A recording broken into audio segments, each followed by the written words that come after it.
ఏ గరీబోళ్ళ ఇళ్ళైతే నువ్వు గులగొడతా అంటున్నావు, ఏ మధ్యతరగతి ప్రజలకైతే నిద్ర లేకుండా చేస్తున్నావు. ఇవాళ మా రాజేంద్ర నగర్ నియోజకవర్గంలో 10,000 కుటుంబాలు, ఒకటి కాదు రెండు కాదు 10,000 కుటుంబాలు అంటే ఎంత, దగ్గర దగ్గర 40-50 వేల మంది ప్రజలు. అలా ఇలా కంటి మీద కునుకు లేదు. మొన్న మేము పాదయాత్ర చేసినాం ఒక 3-4 కిలోమీటర్లు.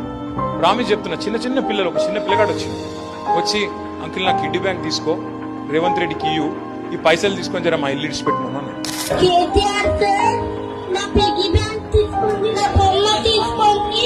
మా ఇల్లు కూలగొట్టకండి, రేవంత్ రెడ్డి సార్కి చెప్పండి. ఒక ఇల్లు అనేది సెంటిమెంట్.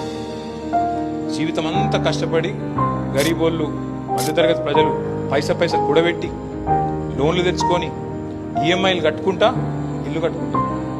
ఇవాళ వాళ్ళందరినీ నేను ఎత్తవతల వాడేస్తా, మీరు ఏంటిది ఏమనుకుంటారు, నేనే రాజు నేనే మంత్రి అని అంటే ఎవడు కడతాడు ఈఎంఐ?